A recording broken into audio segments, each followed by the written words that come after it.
নমস্কার বন্ধুরা, তোমরা সবাই কেমন আছো? আশা করি সকলে ভালো আছো। পম্পা সিম্পল কুকে সবাইকে স্বাগত। আজকে আমি তোমাদের সঙ্গে একটা দারুণ পরোটার রেসিপি শেয়ার করব, যেটা বানাতে খুবই সহজ আর খেতে কিন্তু অসাধারণ টেস্ট। তোমরা খুব সহজেই এরকম একটা রেসিপি বাড়িতে বানিয়ে ফেলতে পারবে মাত্র কয়েকটি উপকরণ দিয়ে বাড়িতে থাকা। চলো আমি এবার রেসিপিটা কিভাবে বানিয়েছি তোমাদের সঙ্গে শেয়ার করি। এখানে সবার প্রথমে আমি নিয়ে নিয়েছি 1 বাটি আটা। আমার মাঝারি সাইজের একটা বাটি, তোমরা যে কোনো বাটি কিংবা কাপের মাপ ধরে আটাটা নিয়ে নিতে পারো। এবার আটাটা আমি একটা বড় পাত্র নিয়ে নিয়েছি। এবার আটাটা আমি এতে ঢেলে দেব। তারপরেই আমি দিয়ে দিচ্ছি স্বাদ মতো লবণ, দিয়ে দিচ্ছি সামান্য একটু চিনি, 4 চামচের হাফ চামচ মতো আমি এখানে চিনি দিলাম।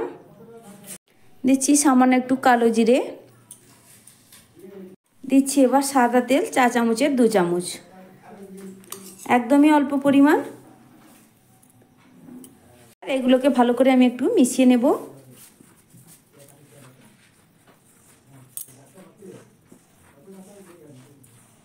ভালো করেই মিশিয়ে নিতে হবে যাতে তেলটা ভালোভাবে মিশে যায় আটার সঙ্গে। আমি এখানে ভালো করেই মিশিয়ে নিয়েছি। আমি এখানে আটা ব্যবহার করেছি, তোমরা আটার জায়গায় ময়দাও ব্যবহার করে নিতে পারো। এবার অল্প অল্প করে জল দিয়ে একটা আটার ডো রেডি করব, যেভাবে রুটি মাখানো হয়। এবার এখানে অল্প অল্প করে জল দিয়ে আমি আটার একটা ডো রেডি করব। যেভাবে রুটি বানানোর জন্য আটার ডো মাখানো হয় ঠিক সেইভাবেই।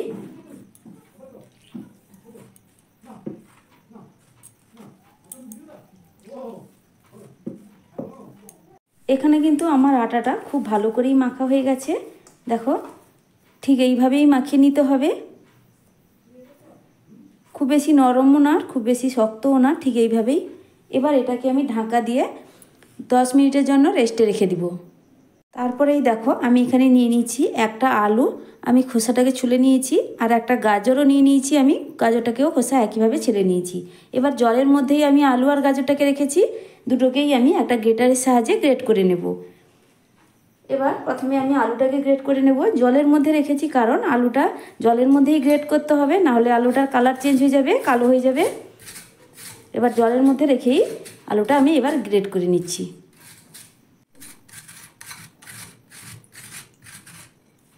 দেখো, এখানে আমার আলুটা গ্রেট করা হয়ে গেছে। এবার একসঙ্গে আমি গাজরটাকেও গ্রেট করে নেব।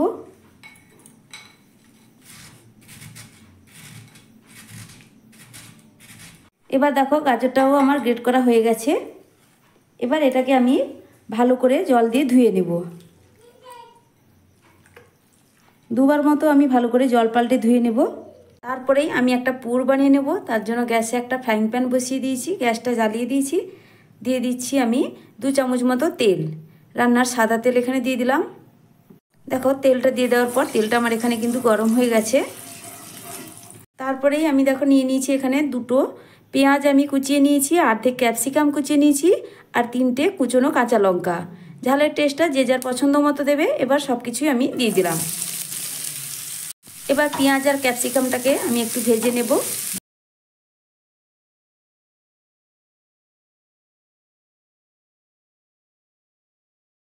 আমি 10-12 সেকেন্ড এখানে ক্যাপসিকাম পেঁয়াজটাকে ভেজে নিয়েছি, খুব বেশি ভাজার দরকার নেই। এবার আমি দিয়ে দিচ্ছি গাজর আর আলু, আমি যে ভালো করে জল ঝরিয়ে রেখেছিলাম। এবার এটা আমি দিয়ে দিচ্ছি। তারপরে দিয়ে দিচ্ছি স্বাদ মতো লবণ। এবার ভালো করে একটু মিশিয়ে নেব। দিচ্ছি সামান্য একটু হলুদ। এবার ভালো করে আমি মিশিয়ে নেব।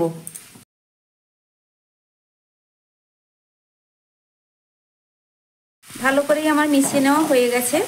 এবার আমি ঢাকা দিয়ে দেবো 5 সেকেন্ডের জন্য, গ্যাসের ফ্লেমটা মিডিয়ামে করে। তারপরে আমি এখানে ঢাকাটা খুলে দিচ্ছি। এখানে কিন্তু আর ঢাকা দেওয়ার প্রয়োজন নেই, একবার ঢাকা দিলেই হয়ে যাবে। যেহেতু এই আলু আর গাজরটা একদমই গ্রেট করা আছে খুব ভালোভাবেই, একবার ঢাকা দিলেই সেদ্ধ হয়ে যাবে। এবার কিন্তু এটা আমার পুরোপুরি সেদ্ধ হয়ে গেছে। এটাকে আমি এক সাইডে সরিয়ে দিচ্ছি। ফ্রাইং প্যানে এক সাইডে সরিয়ে দেওয়ার পর আমি আর এক সাইডে দিয়ে দিচ্ছি সামান্য একটু তেল, সামান্য একটু সাদা তেল দিয়ে দিলাম। এবার সেই সাইডেই আমি আগে থেকে 2টো ডিম ফাটিয়ে রেখেছিলাম, 2টো ডিম আমি এবার দিয়ে দিচ্ছি। দিচ্ছি সামান্য একটু লবণ। এবার ডিমটাকে আমি ভুজিয়ার মতো করে একটু ভেজে নেব।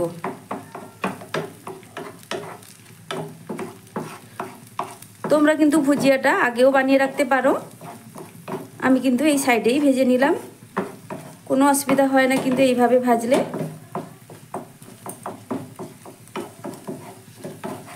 দেখো ভুজিয়াটা কিন্তু যতটা পারবে একটু ছোট করে দেওয়ার চেষ্টা করবে, ছোট করে দিলে কিন্তু আলু গাজরের সঙ্গে মিশতে সুবিধে হবে। আমি একদমই ছোট ছোট করে ভুজিয়াটা ভেজে নিচ্ছি। এবার ভুজিয়াটা ভাজার পর আমি আলু আর গাজরটার সঙ্গে ভালো করে মিশিয়ে নেব।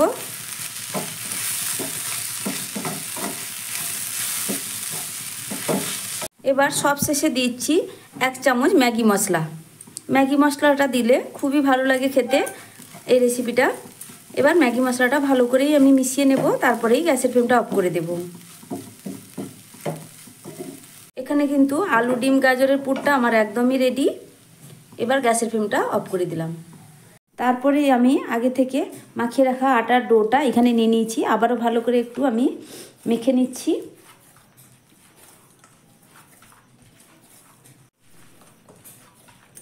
তারপরেই আমি এখান থেকে একটা লেচি কেটে নেব। আমরা যেভাবে রুটির জন্য লেচি কাটি ঠিক তার থেকে একটু ছোট, দেখো ঠিক এইভাবেই একটা আমি লেচি বানিয়ে নিচ্ছি।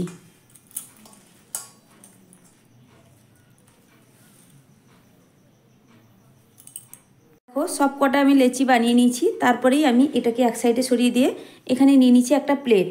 প্লেটের উপর আমি সামান্য একটু আটা ছড়িয়ে দিচ্ছি।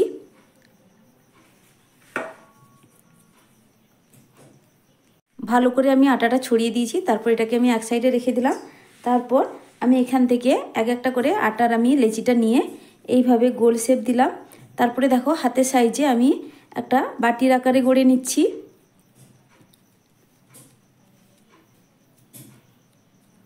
দেখো ঠিক এইভাবে আমি একটা বাটির আকারে গড়ে নিয়েছি।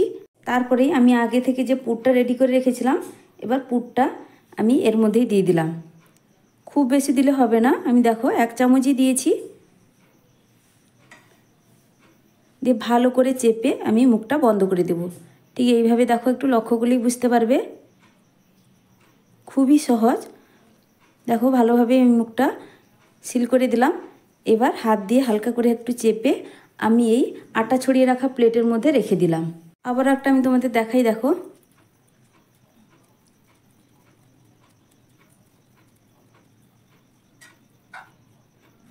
এর মধ্যে 1 চামচ আমি পুরটা এইভাবে দিয়ে দিলাম।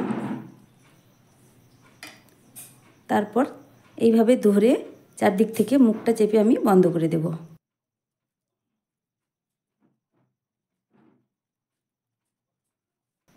এইভাবে প্রত্যেকটা আমি বানিয়ে নেব। দেখো সব কটা এখানে রেডি করে নিয়েছি। তারপরে আমি এখানে রুটি বেলনার একটা চাকতি নিয়ে নিয়েছি।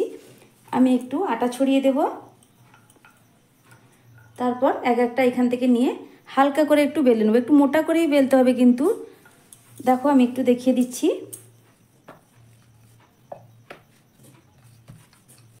দেখো এখানে বেলা হয়ে গেছে। কতটা মোটাভাবে আমি বেলেছি একটু তোমাদের দেখিয়ে দিই কাছ থেকে। ঠিক এইভাবে আমি বেলে নিয়েছি। প্রত্যেকটা আমি একইভাবেই বেলে নেব।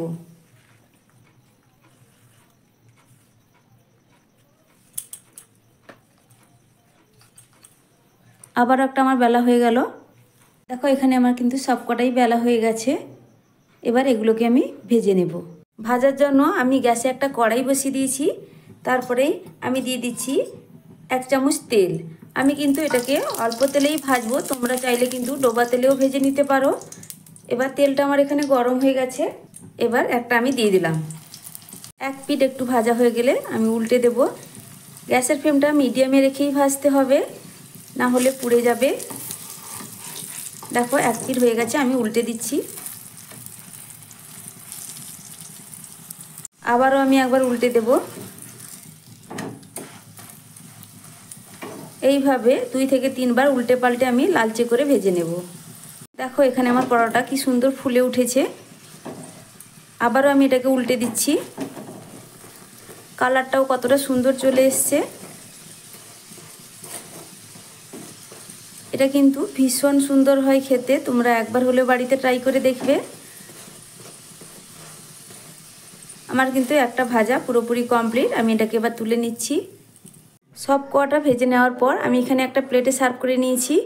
কতটা লোভনীয় হয়েছে দেখতে, তোমরা একবার দেখো। আর তেমনি খেতেও অসাধারণ টেস্ট হয়। আমি তোমাদের একটা দেখাচ্ছি কেটে, ভেতরের পুরটা ঠিক কী অবস্থায় আছে দেখো।